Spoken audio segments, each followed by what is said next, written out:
कोटि देवता तुम्हारे सम्मुख में तुम्हें शांति देने के लिए, प्रसन्नता देने के लिए तुम्हारे सामने आकर खड़े हो जाएंगे। ओम का मात्र लंबा नाद करना।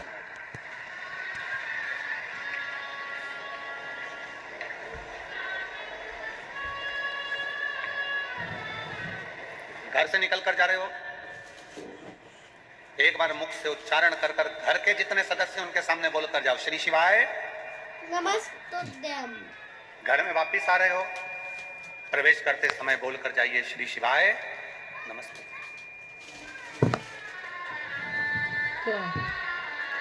कथा सुनकर जा रहे हो, आसपास में जिसके बैठे हो उससे बोलकर जाओ, श्री शिवाय नमस्तुभ्यं। कथा में आकर बैठे हो, श्री शिवाय नमस्ते। क्यों? हमने अगर भगवान शंकर को बारंबार प्रणाम करा है, बारंबार हमने धन्यवाद दिया है, हम अपनी वाणी से अगर ये भी नहीं कह सकते कि हे भोलेनाथ आपने हमको शरीर दिया, हे शंकर जी आपने बड़ी कृपा करी, हे शंकर जी आपने घर दिया, हे भोलेनाथ आपने हमें जमीन जायदाद दुकान व्यापार सब दिया, गाड़ी किया सब दिया, बड़ी कृपा करी, हम शंकर भगवान को बार बार धन्यवाद नहीं दे सकते, तो मात्र श्री शिवाय नमस्तुभ्यं बोल लेने पर से हमारे मुख से शंकर जी को साधुवाद हो जाता है, धन्यवाद हो जाता है, उनको प्रणाम हो जाता है, उनको नमन हो जाता है।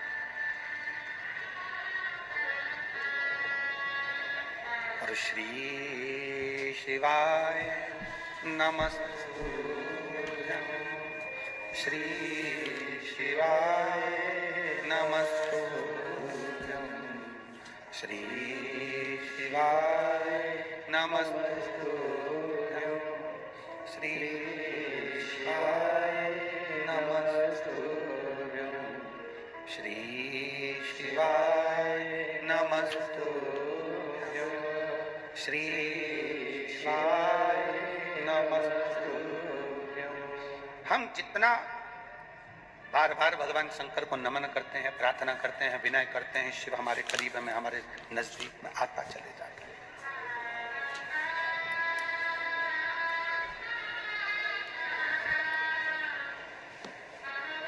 कोई घात हुई, कोई घटना हुई, हमारे वहां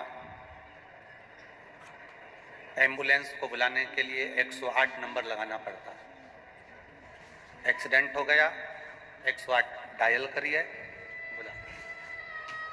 यहाँ पर भी शायद एम्बुलेंस को बुलाने के लिए 108 ही होगा डायल करने के लिए। और संपूर्ण भारत में घटना जैसे ही हुई, एक्सीडेंट जैसे ही हुआ, वैसे ही बुलाने के लिए 108 डायल करा जाता है। आप जरा विचार करिए कि 108 तुमने मोबाइल में डायल करा तो एम्बुलेंस आ जाती है, और 108 बार अगर श्री शिवाय नमस्तुभ्यं बोला तो मेरा भोलेनाथ आ जाता है।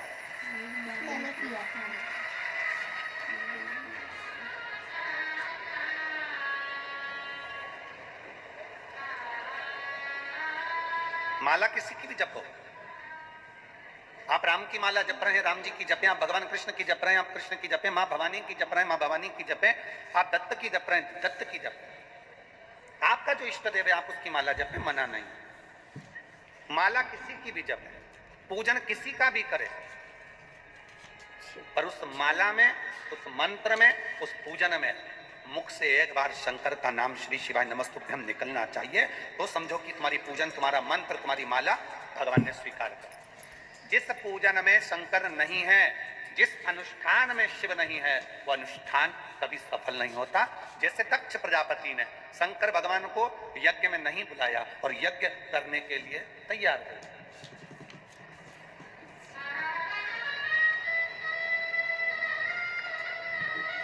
यज्ञ हो रहा है, शिव जी को आमंत्रित नहीं करा, सती मैया को कोई निमंत्रण नहीं, शंकर भगवान को कोई निमंत्रण नहीं, यज्ञ प्रारंभ है। अब आप खुद देख लीजिए, उस जिस यज्ञ में शंकर की आहुति नहीं, जिस यज्ञ में शंकर का स्थान नहीं, जिस मंत्र में भगवान शंकर की स्तुति नहीं, जिस पूजन में शंकर भगवान का नाम नहीं, जिस माला में शंकर का नाम नहीं, समझ लेना कि वो ना मंत्र, ना माला, ना पूजा कोई सफल नहीं होती। पूजन में शिव का नाम होना जरूरी है। माला किसी की भी जपो, एक बार मुख से श्री शिवाय नमस्तुभ्यं नमः शिवाय, ओम नमः शिवाय बोलना जरूरी है। महामृत्युंजय शंकर को याद करना जरूरी है। तो समझो कि तुमने जो माला जपी वो सफल हो गई, तुमने जो पूजन करी वो सफल हो गई। शंकर के नाम के बिना, शंकर की पूजन के बिना, शंकर की स्तुति के बिना, शंकर के नाम उच्चारण के बिना तुम्हारा पूजा निष्फल है। उस पूजा का कोई फल नहीं।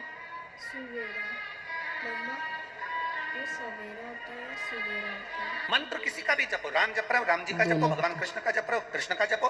तुम ठाकुर जी की पूजन कर रहे हो, तुम राम जी की पूजन कर रहे हो, तुम देवी की पूजन कर रहे हो, तुम देवता की पूजन कर रहे हो, तुम किसी का भी पूजन कर रहे हो, पर उसमें एक बार मुख से शंकर का नाम निकलना चाहिए। वो पूजन भगवान स्वीकार कर लेता, वो मंत्र भगवान स्वीकार कर लेता, वो माला भगवान स्वीकार कर लेता। कितना सुंदर कहा है। मार्कंडे ऋषि की कथा कहती है, मार्कंडे बाबा का चरित्र कहता है। मार्कंडे जी की उम्र थोड़ी सी थी और उनको पकड़ने के लिए यमराज ने यमदूत भेज दिया। क्या आपको भी फील होता है कि प्रॉब्लम एक होती है और लाइफ हर जगह से टूट जाती है? पिछले कुछ टाइम से मुझे लगता था कि मेरा सबसे बड़ा मार्कंडे जी की उम्र थोड़ी सी,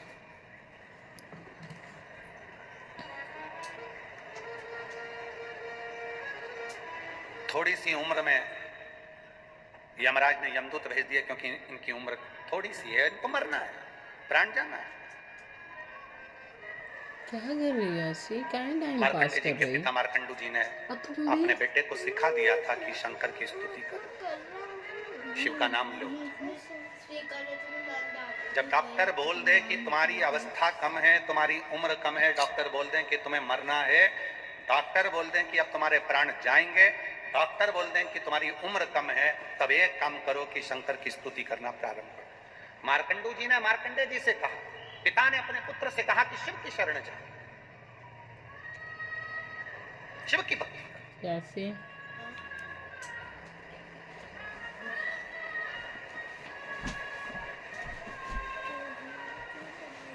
और यदि तूने शिव की भक्ति करी है तो शंकर क्यों ना सुनेंगे? शिव कैसे ना स्वीकार करेंगे? शिव की स्तुति किसको करते? मार्कंडू जी ने मार्कंडे जी से कहा कि तुम शंकर का नाम जाप करो, तुम शिव का स्मरण करो, और अकाल मृत्यु वो मरे जो काम करे चंडाल का, काल उसका क्या बिगाड़े जो भक्त हो महाकाल का। जो शंकर की आराधना में लगा रहता है, शिव की स्तुति में लगा रहता है, शंकर के गुणगान में लगा रहता है, शिव नाम में लगा रहता है, उसको क्या सोचना, उसको क्या विचार करना। मंत्र किसी का भी जपो, तुम्हारे गुरुजी ने मंत्र दिया है खूब जपो, तुमने कहीं से मंत्र लिया है खूब जपो, तुम राम जी की पूजन करो, भगवान कृष्ण की पूजन करो, तुम देवी की पूजन करो, तुम देवता की पूजन करो, तुम्हारी मर्जी पड़े तुम आराधना करो, पर इतना याद रखना कि उस मंत्र में एक बार भगवान का नाम जाप होना, शंकर को याद करना जरूरी है। तुम किसी की भी पूजन करो, उस पूजन में भी शंकर का नाम जाप होना जरूरी है। तुम कहीं पर भी कथा श्रवण करने के लिए जाओ, वहां पर बैठकर एक बार श्री शिवाय नमस्तुभ्यं बोलना जरूरी है, शंकर को याद करना जरूरी है, क्योंकि हमारी कथा, हमारा मंत्र, हमारी साधना, हमारी पूजन शंकर के बिना अधूरी है, शिव के बिना अधूरी है।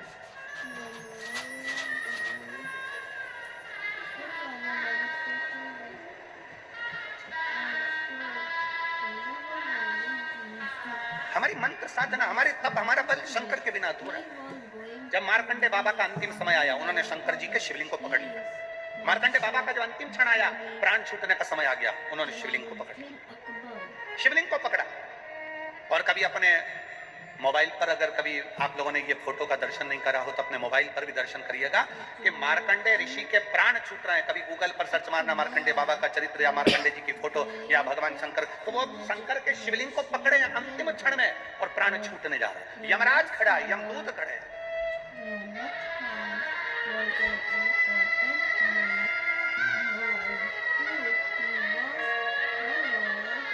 और अंत समय प्रभु आना पड़ेगा, वचन दिया तो निभाना पड़ेगा, आए ना आए प्रभु को तो अंत समय प्रभु आना पड़ेगा, वचन दिया तो निभाना पड़ेगा, अंत समय प्रभु आना पड़ेगा। मार्कंडे भगवान शंकर के शिवलिंग को पकड़े हैं। क्या कह रही है कथा मार्कंडे जी की? मार्कंडे बाबा का ये चरित्र क्या कहता है? मार्कंडे बाबा का चरित्र कहता है कि मार्कंडे को मार्कंडू जी ने, उनके पिताजी ने ले जाकर शंकर के मंदिर में छोड़ दिया। शिव महापुराण की कथा कहती है जिसके घर में शंकर का शिवलिंग रहता है उसके घर में यमराज भी आने से कांपता है, डरता है।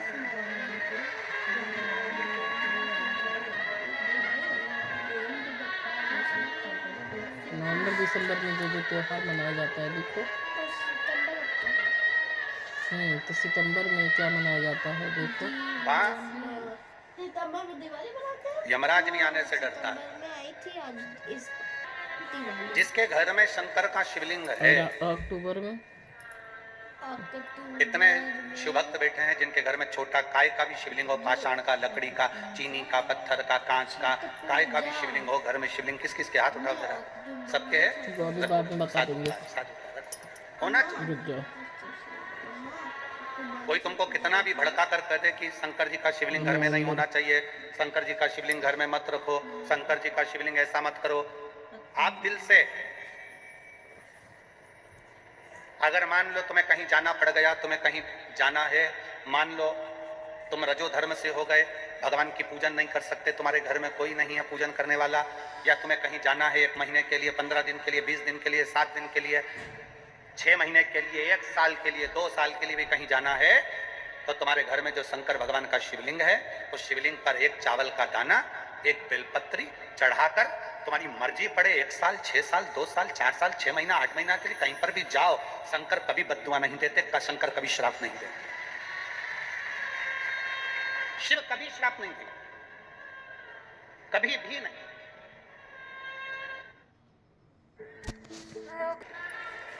शंकर कभी बद्दुआ नहीं देते, क्योंकि शंकर तुम्हारे घर में अगर हैं तो समझ लेना कि शिव तुम्हारे घर की भी और तुम बाहर कहीं पर भी रहो, तुम्हारी रक्षा शंकर करते हैं।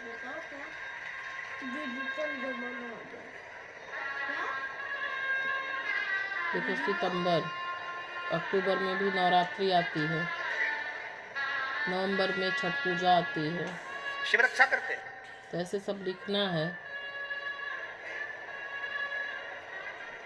दिसंबर में अभी वो मकर संक्रांति आती शंकर है। की आराधना, शंकर की उपासना, शंकर की स्तुति। अरे हाँ, खाली नहीं जनवरी कर में, दिसंबर में, जनवरी स्वयं में लिखा है ना। दिसंबर में वो आता है, क्या बोलते हैं, काल भी, स्वयं काल क्रिसमस आता है भी, यमराज भी जनवरी में। अपने दूतों से कह देते हैं त्योहार कि है। जिसके नहीं, अपना त्योहार गले में नहीं है। रुद्राक्ष तो एक पड़ा त्योहार हुआ ही है, ना। जिसके गले में क्रिश्चियनों का रुद्राक्ष त्योहार। की माला है, यमराज कहते हैं उसको लाने से पहले शंकर की आज्ञा लेना, क्या मैं इसको लेकर जा सकता हूँ? अगर शिव की आज्ञा नहीं है तो उसको छोड़ कर आओ, उसको छोड़ दो।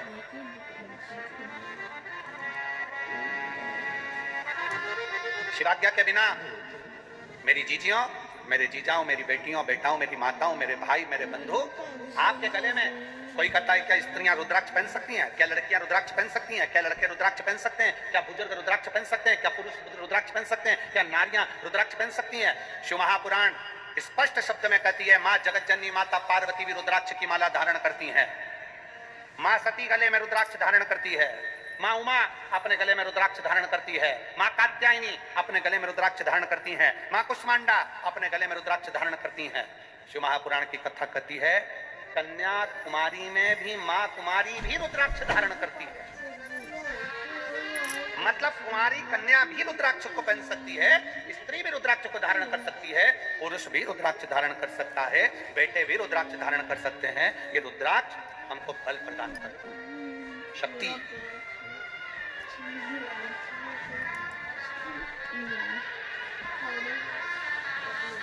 पहले के समय में थोड़ा ध्यान देंगे कथा की ओर। पहले के समय में देवता से शस्त्र मांगते थे, अच्छे से बाबू, अच्छे से। कवच मांगते थे, हमको कवच दे दो, हम पहनेंगे, हमारे प्राण नहीं जाएंगे, हमें तकलीफ नहीं आएगी। भगवान कृष्ण ने भी भगवान शंकर से पाशुपत्य अस्त्र मांगा था। उसको चेंज करके घर वाला भगवान पहनेगा। राम ने भी शंकर भगवान से पाशुपत्य अस्त्र मांगा था। बेटा वो उसमें कुछ धागी लगा दोगी तो फिर छूटेगा हम नहीं। इतना तप मान नहीं जाओ कर बात सकते को, फिर बाहर नहीं कि भगवान से हम कवच मांगे, हम इतने देखो साधना तुम नहीं कर सकते कि कितना भगवान से हम सुंदर सुंदर शस्त्र मांग कपड़ा लें, लाए थे अभी कोचिंग हम इतनी जाने बड़ी के लिए, तपस्या कितना नहीं गंदा कर करके सकते, रख दी, एक भी हम नहीं इतना पहन के व्रत जाने लायक उपास रह नहीं गया। कर सकते कि भगवान से कोई कवच मांग लें, कोई शस्त्र पीला मांग वाला। लें, अपनी रक्षा के लिए कुछ मांग लें। तब शिव महापुराण की वो कथा पैंट कहती है, पिंक वाला। एक मुखी से लेकर 14 मुखी तक रुद्राक्ष होते हैं। स्कंद पुराण कहता है एक मुखी से लेकर 21 मुखी तक रुद्राक्ष होते हैं। शिव महापुराण की कथा कहती है अगर कभी मौका मिल जाए, एक रुद्राक्ष अगर तुम्हारे गले में पड़ा हुआ है तो ये मान कर चलना कि तुम्हारा शंकर जी का कवच तुम्हारे साथ चल रहा है, कवच तुम्हारे साथ में।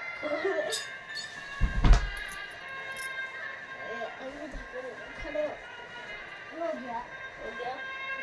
अब अच्छे से जाने मम्मी का पैर ऐसे भी।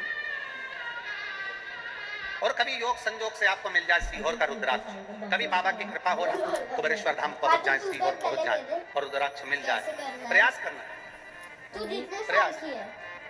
नहीं, 10 बार करना। अगर मिल जाए तो एक रुद्राक्ष तो घर के पानी का जो मटका होता है या हंडा होता है या कोई जल तुम पीते हो उसमें रखने का प्रयास करो, और एक रुद्राक्ष अपने गले में धारण करने का प्रयास करो। प्रयास। 3 4 5 6 7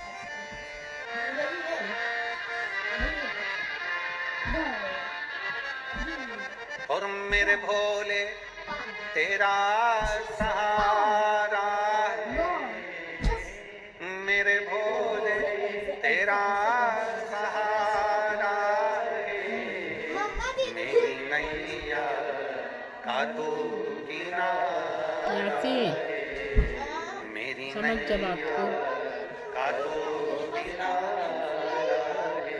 तुझसे एक पेंसिल कब से मांग रहा है? कभी मौका लग जाए। अभी हम माननीय केंद्रीय मंत्री जी से कह रहे थे, साहू जी से, कि रुद्राक्ष उत्सव 25 फरवरी से 3 मार्च तक है, पधारिएगा। महाराज जी को भी हमने निवेदन करा, सब पधारिए। और आप सबसे भी निवेदन है, कभी मौका लग जाए तो एक बार जिंदगी में रुद्राक्ष उत्सव का आनंद जरूर लेकर देखिएगा कुबेरेश्वर धाम। कभी मौका लगे, 7 दिन बाबा की उस भूमि पर रात्रि विश्राम, भजन, कीर्तन, मंत्र जाप, नाम जाप, शिव पुराण कथा और कंकर शंकर की पूजा करो।